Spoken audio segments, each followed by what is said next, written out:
안녕하세요. 감리교육마당의 정태근 목사입니다. 오늘 성경줄기보기의 주제는 분열왕국 시대의 흐름에 대해서 살펴보도록 하겠습니다. 우리가 분열왕국 시대를 다루고 있는 성경이 열왕기상, 열왕기하, 그리고 역대하가 있지요. 이 책들을 보면 정말 많은 왕들의 이름이 나와서 정신이 없습니다. 남유다 같은 경우에는 르호보암부터 시드기야까지 무려 20명의 왕, 그리고 북이스라엘은 여로보암부터 시작해서 마지막 왕인 호세아까지 19명, 그래서 총 39명의 왕들이 등장합니다. 심지어 이 남북왕국의 이 아하시아처럼, 그리고 요아스처럼 이 같은 이름을 가진 왕들도 등장하고 있어서 성경을 읽다 보면 정신이 없죠. 또 열왕기 상하를 읽고 나서 역대하를 보면 이 더 짬뽕 되는 것 같은 그런 느낌이 들기도 합니다. 그래서 이번 영상에서는 분열왕국 시대를 시기별로 구분해서 그 흐름을 살펴보고 각 시기별로 중요한 그 왕들의 활동을 살펴보도록 하겠습니다. 사울과 다윗, 솔로몬으로 이어지던 이 통일 왕국 시대가 솔로몬이 죽고 나서 솔로몬 사후에 남과 북으로 갈라져서 분열 왕국 시대를 맞이하게 되었습니다. 이 통일 왕국을 이 남유다와 북이스라엘로 이 분열시킨 두 주인공이 바로 르호보암과 여로보암이죠. 이 르호보암은 유다 지파와 베냐민 지파 두 지파로 남유다를, 그리고 북이스라엘의 여로보암은 자기 출신이었던 에브라임 지파와 포함해서 10지파가 합쳐져서 이 북이스라엘을 만들게 되었습니다. 이렇게 남유다와 북이스라엘로 나누어진 분열왕국은 크게 이 5가지 시기로, 이 5시기로 나누어서 살펴보면 그 흐름을 이해하는 데 도움이 될 수 있는데, 제1기 남북 경쟁 시대는 이 남과 북이 서로 분열한 이후에 갈등과 대립을 하는 그런 시기이고, 제2기 남북 화해 시대는 이 북쪽에 있는 이 아람이라고 하는 공동의 적이 생기면서 이 남북이 서로 화해해서 협력하는 그런 시기라고 할 수 있습니다. 제3기 남북 이 단절 시대는 이런 갈등과 경쟁을 서로 넘어서서 아예 이제 상종조차 아니하는 그런 시기를 말하는 것이고, 제4기 아시리아 정복 시대는 북이스라엘이 아시리아에 의해서 정복되는 그런 시기이고, 마지막 제5기 유다왕국 시대에는 바벨론에 의해서 유다왕국이 멸망당하기까지의 시기로, 이렇게 총 5시기로 나누어서 살펴보면 이 남북 분열왕국 시대를 이해하는데 더 이제 효과적일 수 있을 거라고 생각합니다. 그래서 그 흐름대로 이 5시기를 한번 살펴보도록 하겠습니다. 이제 그 흐름대로 각 시기를 살펴볼 텐데, 그 전에 먼저 이 남북 분열왕국을 둘러싼 주변 국가들을 먼저 살펴보는 것이 이 남북 분열왕국을 이해하는 데 도움이 될 것 같아서 먼저 설명드리도록 하겠습니다. 이 나라들은 성경에 자주 등장하는 그런 나라들인 만큼 그 위치를 정확히 알아두는 것이 계속해서 성경을 공부하는 데 도움이 되리라고 생각을 합니다. 자, 우선 이 남북 이스라엘에서 좀 먼 데부터 따져보면 오른쪽에 바벨론이 있었고 아시리아, 그리고 서남쪽에는 이집트가 있었습니다. 이 아시리아, 이집트, 바벨론은 이 강대국들로 어느 때는 내분으로 인해서 찌그러들다가 다시 또 강성해지기도 하면서 이 가나안 지역을 대상으로 한 그런 패권 경쟁을 하던 그런 나라들이었습니다. 그리고 이제 이 왼쪽에 있는 지도를 보면 이 남유다와 북이스라엘에 인접해 있는 국가들을 좀 살펴보면 위쪽에 있는 이 북쪽 아람 다메섹이 이제 수도여서 아람 다메섹이라고 이제 부르기도 하는데, 이 아람이 이 분열왕국 시대에 이제 큰 영향력을 발휘한 나라 중에 하나였고요. 그 왼쪽에 이제 지중해와 인접해서 페니키아가 있었고, 지중해 아래쪽에는 블레셋이 있었지만 사실은 이 분열왕국 시대에는 별다른 영향을 미치지 못하고, 그리고 오른쪽에 보면 암몬, 모압, 에돔, 그렇게 나라들이 있었습니다. 자, 이제 본격적으로 각 시기별 흐름을 살펴보도록 하겠습니다. 먼저 제1기 남북 경쟁 시대입니다. 통일 왕국이 남북으로 이제 분열된 배경을 먼저 살펴보면, 솔로몬이 죽으면서 그의 아들인 이 르호보암이 왕이 되지만 이 북쪽 지파들이 에브라임 지파 출신인 이 여로보암을 대표로 내세워서 솔로몬 왕 때부터 시행해온 가혹한 세금과 부역을 줄여달라고 요구하죠. 그러나 이제 르호보암이 이를 거부하자 북쪽 10개 지파, 에브라임 지파를 포함한 10개 지파들은 여로보암을 왕으로 내세우며 북이스라엘 왕국을 이제 시작하게 되었습니다. 이에 르호보암은 유다 지파와 베냐민 지파 2개 지파로 남유다 왕국을 시작하게 되었습니다. 그런데 분열 왕국의 원인이 이 르호보암이 북쪽 지파의 제안을 거절해서 일어난 것처럼 성경에 기록하고 있지만 사실 그 배경에는 이 유다 지파, 르호보암에 속해 있는 유다 지파와 이 여로보암에 속해 있는 이 에브라임 지파 간의 어떤 그런 오래된 그런 갈등과 알력이 표면적으로 드러나면서 생긴 사건이라고 할 수 있는데 이 부분에 대해서는 다음 기회에 설명드리도록 하겠습니다. 이렇게 남북으로 갈라진 두 왕국은 처음에는 어떤 전면전보다는 국지전을 벌이면서 누가 정통성이 있는지를 다투고 있었습니다. 북이스라엘을 세운 이 여로보암은 백성들이 이 남유다에 이 예루살렘 성전으로 가서 예배하러 갔다가 마음이 이제 돌아설 것을 우려해서 요 베델과 그 위쪽에 단에 금송아지 신상을 만들어서 거기서 예배하게 했습니다. 그리고 북이스라엘에서 있었던 그 레위인들을 모든 이제 남유다로 추방하고 일반인들로 이제 제사장을 삼았죠. 그리고 이제 성경의 절기가 이제 초막절이 7월 15일인데 이를 8월 15일로 절기를 이제 자기 마음대로 변경시키는 일들을 행하게 됩니다. 어떻게 보면 이 북이스라엘은 정통성이 없다 보니까 이제 궁여지책을 찾은 것이겠죠. 자, 남유다의 이 르호보암은 솔로몬의 이 왕위를 물려받았지만 이 나라가 남북으로 분열되면서 이 유다와 베냐민 지파 2개 지파만으로 남유다를 세우고 14년간 통치를 하게 되어지는데 북이스라엘과 이렇게 잦은 그런 어떤 전쟁을 치르지만 그래도 나름대로 2개 지파이긴 한데도 불구하고 전쟁에서는 계속 우위를 점했던 것으로 보입니다.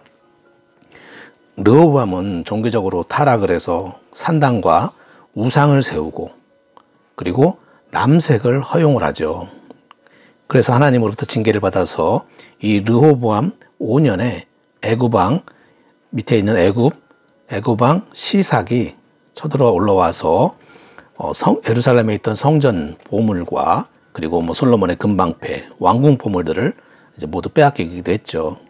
자, 그렇게 이제 르호보암에 이어서 왕이 된 이 아비야는 왕이 되었는데 나름대로 숫자적으로도 열세임에도 불구하고 여로보암과의 전투에서 북이스라엘과 전투에서 승리하기도 하고 또 영역을 확장해 가기도 했습니다. 북이스라엘에서는 이 여로보암이 죽고 나답이 2년간 통치하다가 이 바하사에 의해서 암살을 당하게 됩니다. 이 바하사에서 암살당하고 그 바하사는 이제 남유다의 아사왕과 이제 전쟁을 이제 벌이게 되어지는데 처음에는 이 예루살렘에서 약 10km 떨어져 있는 이쪽이 이제 베냐민 지파 땅인데 베냐민 지파 땅에 있는 그 라마라고 하는 곳, 예루살렘에서 약 10km 또 떨어져 있지 않은 라마까지 밀고 들어가서 이 남유다의 수도인 예루살렘을 함락시킬 그런 기세였습니다. 이에 위기를 느낀 이 남유다의 아사 왕은 이 북쪽에 있는 아람 다메섹에게 도움을 요청을 하게 되고 이에 아람 다메섹의 베나닷은 북이스라엘을 공격하게 됩니다. 공격하게 되고 이 공격해서 많은 피해를 입히자 남유다를 공격해왔던 이 북이스라엘은 방향을 돌려서 북쪽으로 이제 퇴각을 하게 되죠. 이 남유다의 아사 왕은 41년간 통치하면서 하나님으로부터 선한 왕으로 인정을 받았었는데 종교 개혁을 감행해서 우상과 남색하는 자들을 쫓아냈고 특별히 이제 모친이 그의 어머니가 아세라 우상을 만들자 황태후의 자리에서 폐위시키기까지 했습니다. 그리고 애국과 싸워서 승리하고 많은 어떤 전리품을 취하기도 했죠. 이제 그러나 이제 아사 왕은 북이스라엘이 공격오자 두려워서 사실은 하나님을 의지해야 되는데 하나님을 의지하지 아니하고 북쪽에 있는 이 아람을 의지해서 이 국난을 극복하려 했기 때문에 하나님으로부터 책망을 받고 이제 발에 병이 나서 나중에 이로 인해서 죽게 되어집니다. 이렇게 남북 경쟁 시대는 서로 간에 경쟁만 하다가 이제 국력을 낭비하게 되고 결국 이런 집안 싸움에 외세인 이 아람을 끌어들이면서 새로운 국면을 맞이하게 되었습니다.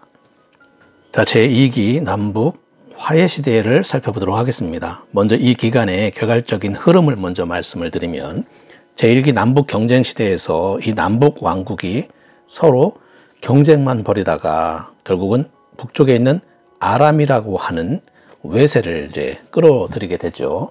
아람은 처음에 그렇게 강한 국가가 아니었는데 점차 지역의 강대국으로 성장해가면서 이 남북 이 두 왕국에 위협이 되기 시작했습니다. 그래서 이 남북 왕국은 이렇게 서로 경쟁만 하다가는 둘 다 망할지도 모르겠다 이렇게 판단을 하고 어떤 서로 협력 관계를 화해하면서 협력 관계를 이제 모색해 가게 되었습니다. 그래서 이 시기를 남북 화해 시대라고 부릅니다.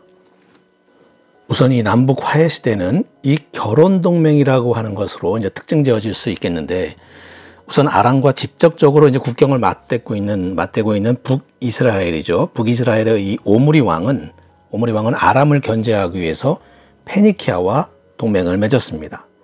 북이스라엘은 오므리 왕이 이 페니키아와 결혼 동맹을 맺게 되었는데, 이 페니키아의 공주였던 이사벨을 자신의 아들인 아합과 결혼을 하게 만들어서 결혼 동맹을 맺죠.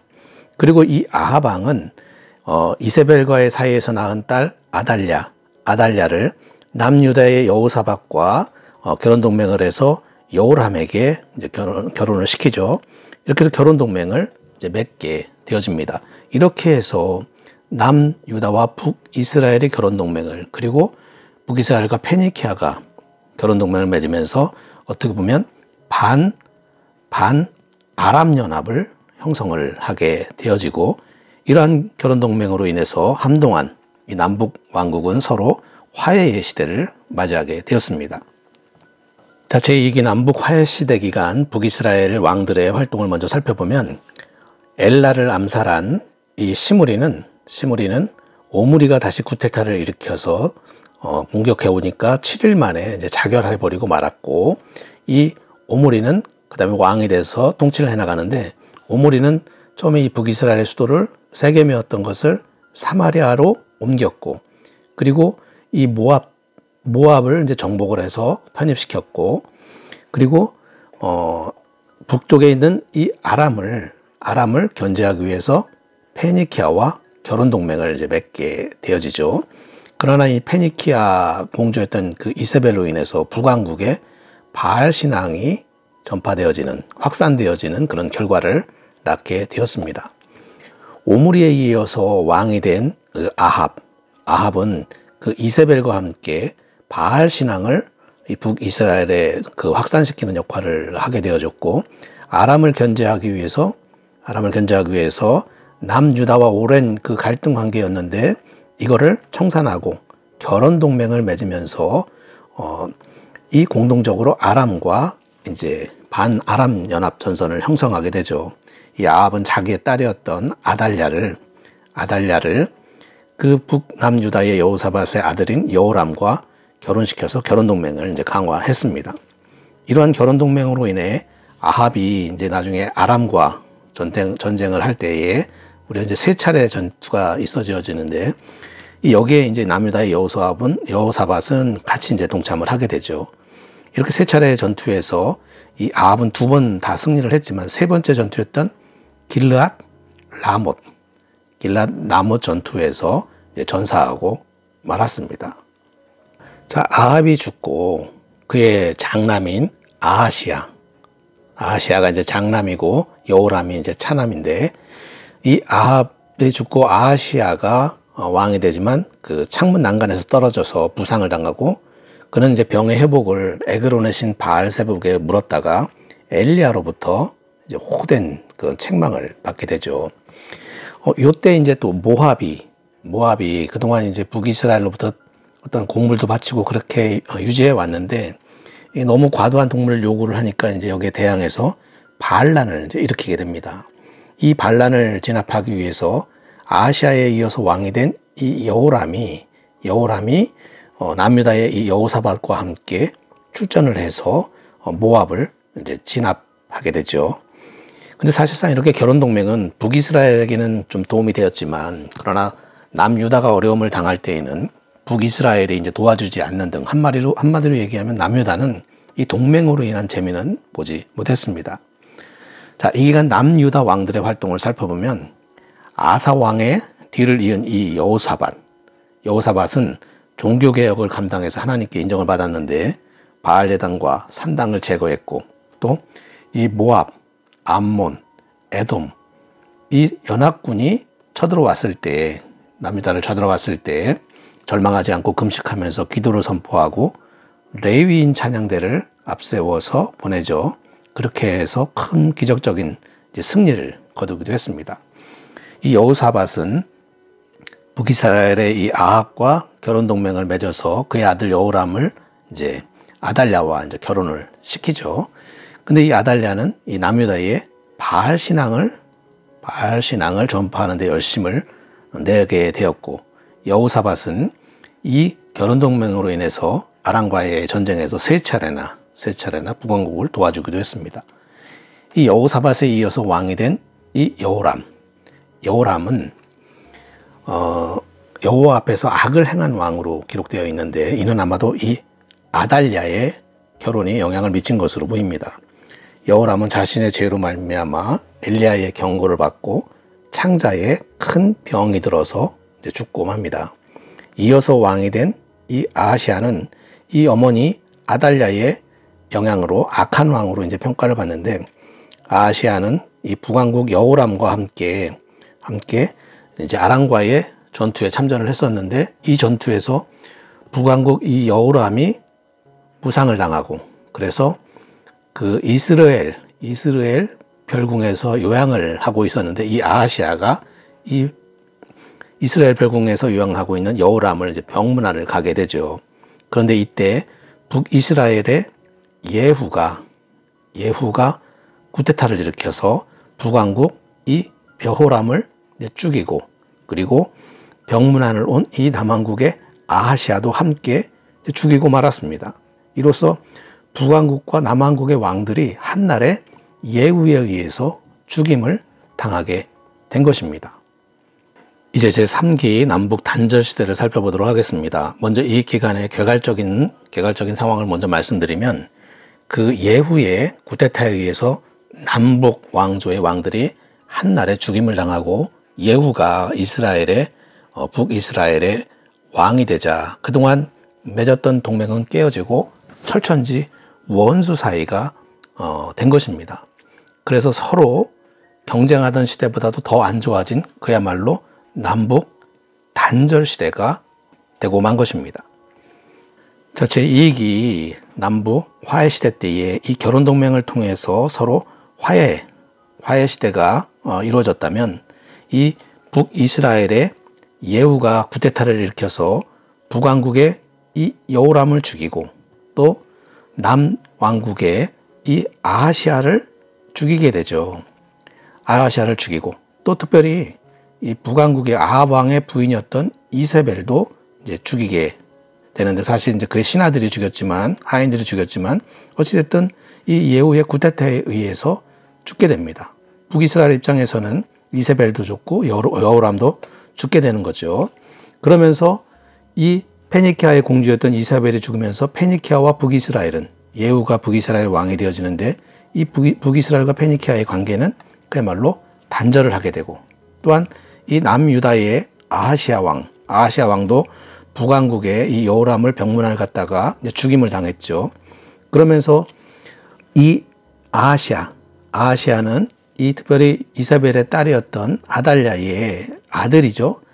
그러니까 이 아달랴의 입장에서는 자기의 아들도 죽고, 또 자기의 동생도 죽고, 그리고 어머니도 죽게 되자 나중에 이 아달랴는 남유다의 이제 왕이 되어지는데, 결국 그렇게 되면서 이 남유다와 북이스라엘도 서로 완전히 철천지 원수로 단절하게 되는 그런 시대를 맞이하게 되는 겁니다.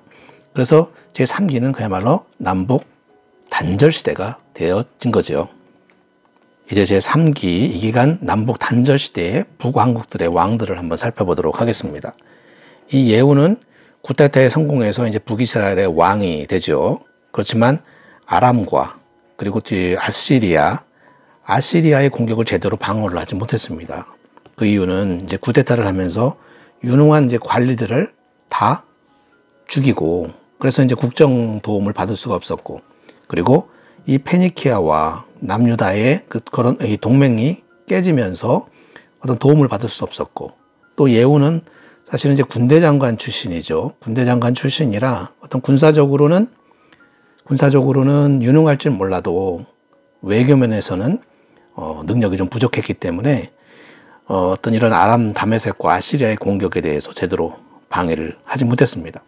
그래서 그 나중에 아시리아의 살마네셀 3세에게 이제 쳐들어왔을 때 이제 조공을 바치는 그런 신세가 되고 말았습니다. 그 예후가 죽고 나서 여호 아하스가 통치를 하게 되는데, 이때 북이스라엘은 강성해진 이 아람 다메섹의 하사엘로부터 이제 고통을 받고 있었죠. 고통을 받고 있을 때에 이때 이제 아시리아의 아단니나리 3세가 이 아람을 공격을 해줌으로써 북이스라엘은 아람으로부터 좀 자유로워지는 그런 시기를 맞이하게 되었습니다. 이 여호아스에 이어서 왕이 된 요아스가 왕이 되어졌는데, 이때 남왕국의 아마샤가 에돔과의 전쟁에서 승리하자 이제 교만해져 갖고 북이스라엘한테 야, 우리 한번 누가 더 센지 한번 겨뤄보자 했다가, 이 아마샤는 요아스에게 이제 패하죠. 그리고 아마샤는 북이스라엘의 포로로 잡혀가고 맙니다. 그때가 나중에 이제 훗날 아마샤는 다시 남유다로 돌아가지만 이 국난을 초래했다는 이유로 암살단에 의해서 암살을 당하고 말았습니다. 요아스에 이어서 왕이 된 여로보암 2세는 다윗과 솔로몬 제국 시대의 동쪽과 북쪽 영토 대부분을 회복하는 등 이제 유능한 통치를 하게 됩니다. 자, 이 기간에 이제 남유다의 왕들의 활동을 좀 살펴보면, 이 아달랴는 예후에 의해서 자신의 어머니인 이세벨과 또 친동생인 여호람이 이제 죽임을 당했고, 또 자신의 아들인 아하시아 왕까지 죽임을 당하자 아달랴는 자신의 아들, 즉 아하시아의 아들들, 그러니까 자기의 이제 손자들이죠. 손자들을 살해하고 스스로 왕이 되었습니다. 아달랴는 남유다 최초의 여왕이자 다윗 왕조로 계속 이어지던 남유다에서 최초로 구테타를 일으킨 사람이 된 거죠.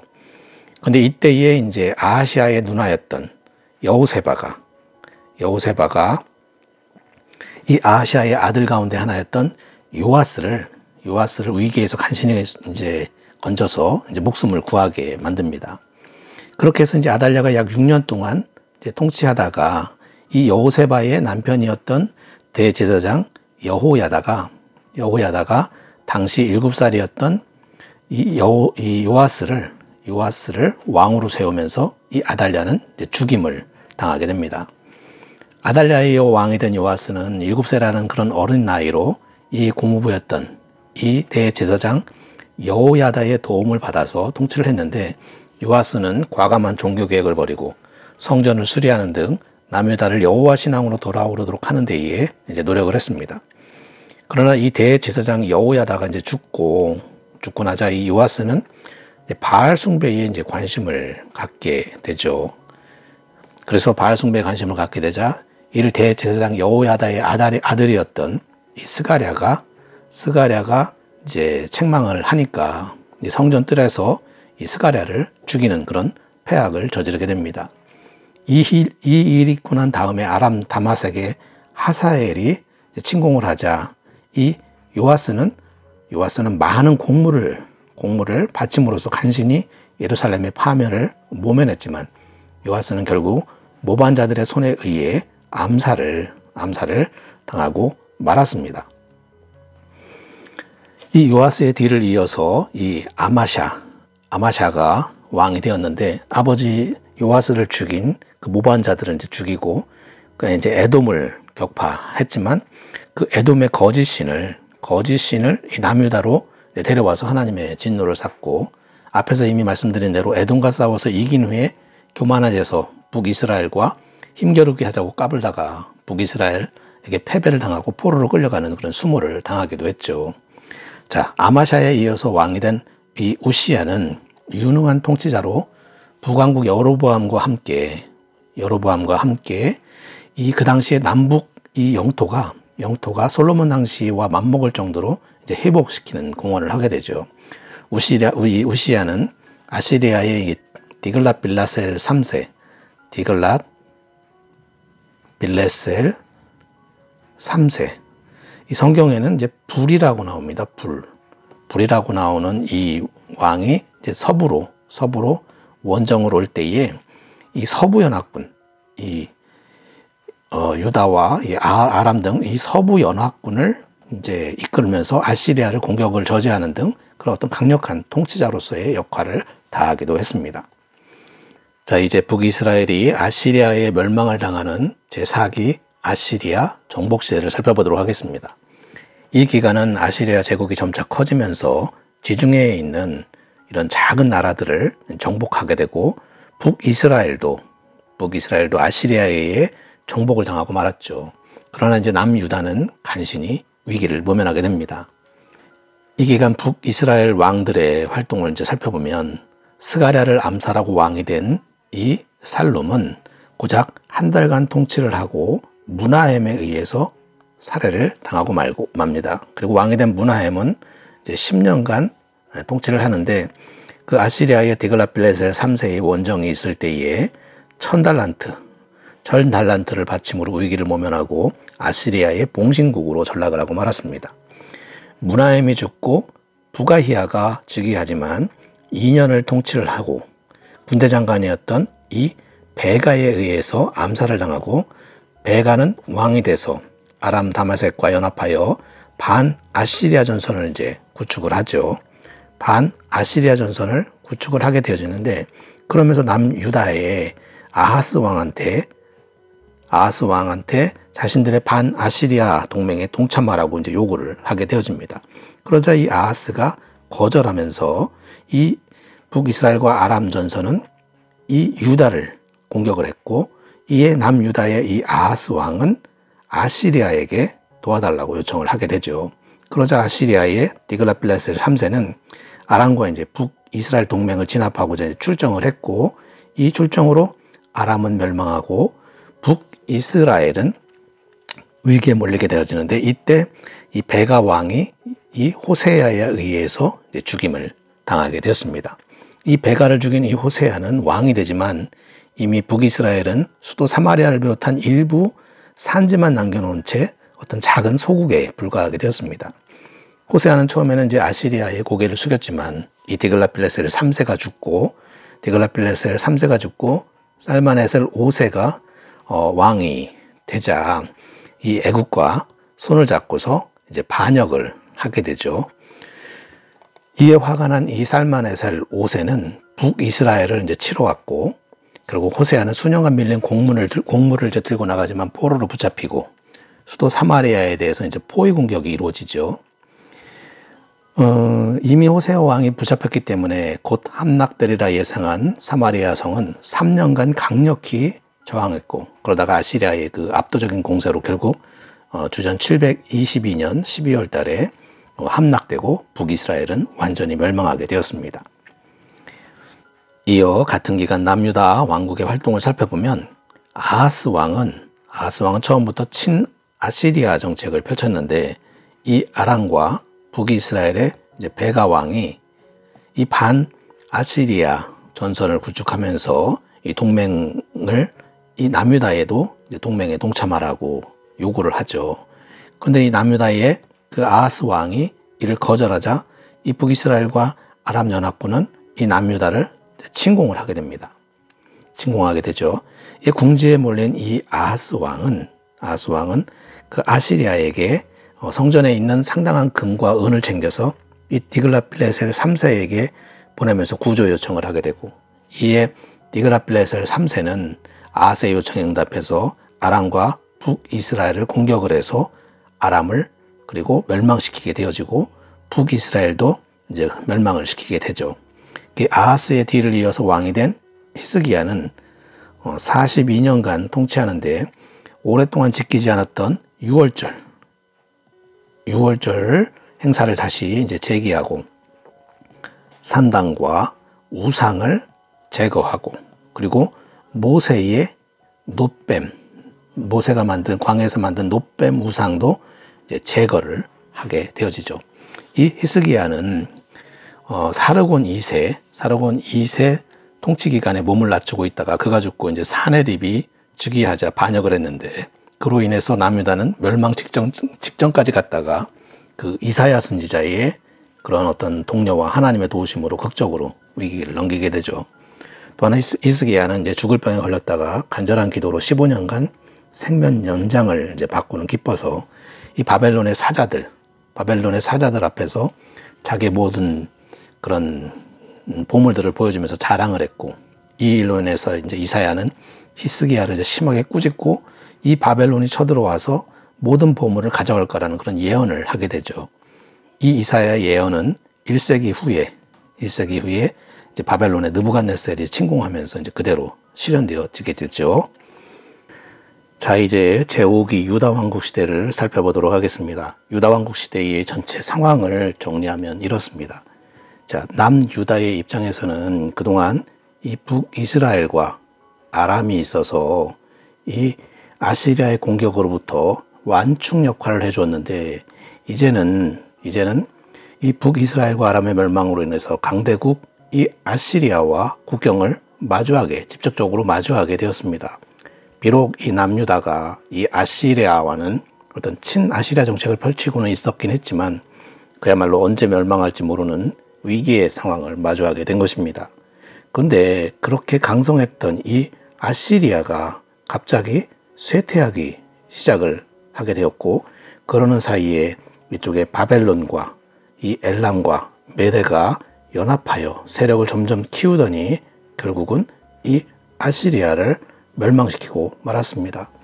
그러던 사이에 이 그동안 국력이 약했던 이 이집트가 서서히 힘을 회복하더니 이쪽 가나안 지역을 대상으로 영유권을 주장하면서 가나안 지역의 패권을 다투게 되었습니다. 자, 이런 상황에서 이 남유다는 눈치를 보면서 이 아시리아가 약해진 틈을 타서 독립하는 듯 했지만 그러나 나중에 이 가나안의 패권을 주장하는 이집트에 의해서 예속되어지더니 결국은 이 바벨론과 이집트 간의 전쟁에서 승리한 이 바벨론에 의해서 결국은 남유다가 멸망을 당하고 말았습니다. 자, 이런 식으로 제5기 유다 왕국 시대는 흘러가게 되어집니다. 자, 제5기 유다 왕국 시대의 이 시기 유다 왕국의 활동을 살펴보도록 하겠습니다. 히스기야의 뒤를 이은 므낫세는 55년간 통치를 했는데 므낫세는 바알 제단 만들고 암몬 신인 이제 몰렉을 두고 흰 골짜기에서 어린아이를 제물로 바치는 등 하나님 앞에서 이제 악을 행한 그런 인물이고 반대하는 이들을 이제 죽였죠. 아마도 이때에 이사야 선지자도 이때 아마 죽은 것으로 보여집니다. 므낫세의 뒤를 이은 아몬은 신하들에 의해서 암살을 당하고 이 아몬의 8살 난 아들인 이 요시야가 왕이 되어서 31년간 통치를 했는데 이때에는 이제 외부와의 전쟁이 없던 그런 평화로운 시기로 백성들도 건축 사업에 집중하는 등 간만에 이제 평온한 시기를 맞이하게 되었습니다. 이때 요시야는 그 모세의 율법이 명한 것들을 재수립함으로써 하나님을 기쁘시게 하려고 노력했던 그런 왕이었습니다. 이 요시야는 남유다만이 아니라 북이스라엘까지도 그 북이스라엘 지역까지도 우상을 제거하는 등 어떤 전국적인 종교 개혁을 감당했는데 이 아시리아의 세력이 좀 약해진 틈을 타서 북이스라엘 지역까지 영향력을 확대했던 것으로 보입니다. 이 요시야는 성전을 이제 수리하는 중에 대제사장이었던 힐기야에 의해서 율법책이 이제 발견되어지고 요시야는 이 율법책을 읽어주면서 개혁에 대한 그런 명령을 내리게 되죠. 요시야의 개혁이 절정에 이르렀을 때에는 그 아시리아가 거의 멸망 직전에 있었고 유다는 그 북이스라엘과 그 남유다를 포함해서 어떻게 보면 완전한 어떤 독립국가를 이루어가는 것처럼 이제 보여졌습니다. 북이스라엘을 점령했던 이 아시리아가 세력이 약해졌으니까요. 자, 이 요시야 왕에게는 3명의 아들이 있었는데 3아들 모두 유다의 왕이 되죠. 그 요시야의 아들들 왕의 순서를 보면 먼저 요시야, 그리고 여호아스, 엘리야김, 그리고 엘리야김의 아들 여호야긴, 그리고 시드기야 순으로 이제 왕이 되어집니다. 가장 먼저 왕이 된 아들은 둘째 여호아스입니다. 여호아스. 백성들은 요시야가 이제 무기또에서 죽자 그의 후계자로 이 장남이 아닌 차남 여호아스를 선택을 했지만, 그러나 불과 3개월 만에 이집트의 그 네코 2세 성경에서는 바로 느고라고 기록되어 있는데, 이 네코 2세에 의해서 강제로 폐위되고, 이 아하스는 애굽으로 이집트로 끌려가서 예레미야의 예언대로 그곳에서 죽고 말았습니다. 이 이집트의 네코 2세는 여호아스보다 좀 더 성격이 고분고분한 그의 형인 이 엘리야김을 왕으로 세우고 그의 이름을 여호야김으로 바꾸었습니다. 그러다가 여호야김은 이 바벨론이 이집트를 이제 격파하자 바벨론으로 이제 충성 대상을 바꿔서 간신히 왕위를 유지하지만 다시 바벨론을 배신했다가 느부갓네살에 의해서 죽임을 당하고 말았습니다. 이 여호야김의 뒤를 이어서 그의 아들인 이 여호야긴이 왕이 되지만 석 달 만에 느부갓네살에게 항복하고, 느부갓네살은 이 요시야의 3번째 아들인 바로 mat단이야를 시드기야로 개명시키고 유다 왕국의 봉신으로 임명을 했습니다. 이 시드기야는 유다 최후의 왕으로 제대로 국정을 이끌 만한 능력을 갖추지 못했는데, 이집트를 의지하고 바벨론에 대항했다가 바벨론에 의해서 예루살렘 성이 함락되고 도망가다가 이제 붙잡혀서 자신이 보는 눈앞에서 아들들이 처형되는 것을 목격해야만 했고, 자신은 2눈이 뽑히고 사슬에 묶여서 바벨론으로 끌려가서 그곳에서 최후를 맞이하고 말았습니다. 이렇게 해서 유다 왕국 시대는 종말을 맞이하게 되었고, 이 예루살렘을 파괴한 바벨론의 느부갓네살은 유다를 이 바벨론의 속주 체제로 이제 편입을 시키고, 귀족 출신이었던 그달리아를 총독으로 임명해서 이제 다스리게 합니다. 근데 이 그달리아는 백성을 달래고 국토를 회복하기 위해서 노력을 했지만, 그러나 저항에 부딪히고 결국 그는 암살당하고, 결국 이 유대 속주는 그 위에 있었던 사마리아 속주에 통합되고 말았습니다. 자, 이렇게 북이스라엘은 아시리아에 의해서 멸망당하고, 그 아시리아와 남아있던 이 남유다는 바벨론에 의해서 멸망당하면서 이 사실상 남북 분열 왕국 시대는 종말을 고하게 되었습니다. 바벨론의 포로로 끌려간 이스라엘 백성들은 예레미야의 예언대로 70년이 지난 후에 페르시아에 의해서 이 바벨론이 멸망하고, 페르시아의 초대 왕이었던 고레스 왕이 고향으로 돌아가도록 하는 고레스 칙령을 발표하면서 이제 고향으로 돌아오게 되어집니다. 자, 지금까지 남북 분열 왕국 시대의 흐름을 살펴보았습니다. 많은 왕들이 등장하다 보니 혼란이 있었을 텐데, 이 부족한 영상을 통해 잘 정리가 되었으면 좋겠고, 분열 왕국 시대를 공부하는 데 도움이 되었으면 좋겠습니다. 감사합니다.